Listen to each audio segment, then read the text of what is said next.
Ang galing naman ng laro na to. Ay, ilag. Si nanay, tuwan-tuwa maglaro. Parang bata. Ate Bebang, ala ko po ng Christmas tree niyo po, pero wala pong regalo. Ayaw nga no, wala pang nakalagay. Hindi pa po dumating si Santa Claus para magbigay po ng regalo, Ate Bebang. Wala pa nga din siya, Mateo eh. Inatay ko rin si Santa Claus. Sa tingin mo po, Ate Bebang, totoo po ba si Santa Claus?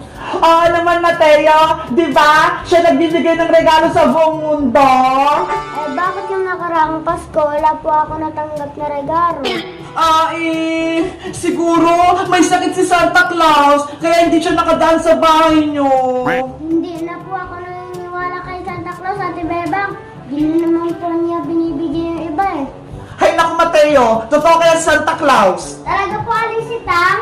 Oo naman, kapag naniniwala ka sa kanya, bibigyan ka niya ng regalo ngayong Pasko. Hindi ko po, Alisitang, maniniwala na po ako kay Santa Claus. Ang bilis naman nagbago ng isip mo, Mateo. Kanina, hindi ka naniniwala ah. Siyempre po, Ate Bebang, gusto ko po makatanggap ng regalo po sa Pasko.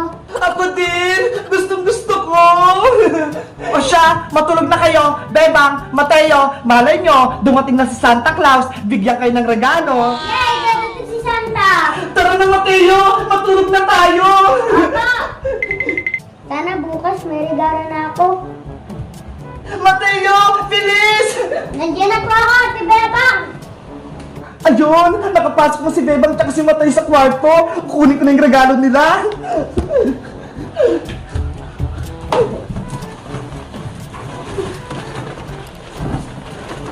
Mabuti na lang, nakabili na ako ng mga regalo. Ilalagay ko na nga sa Christmas tree.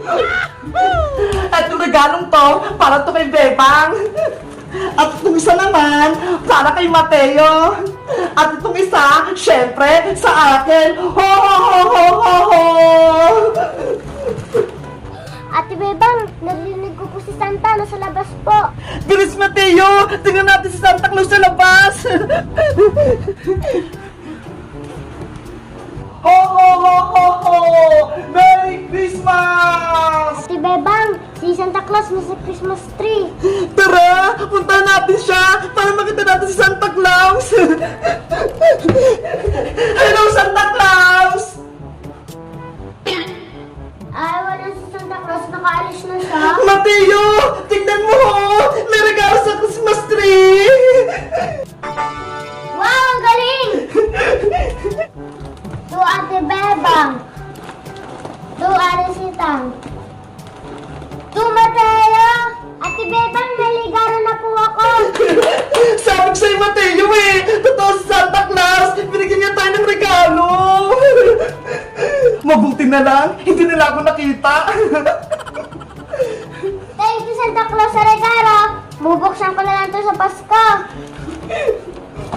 Guys, binigyan ako ni Santa Claus ng regalo. Pati si Mateo, binigyan niya din. Sa tingin nyo, si Santa Claus kayo nagbigay ng regalo? Mag-comment lang kayo kung naniniwala kayo sa Santa Claus. Bye-bye!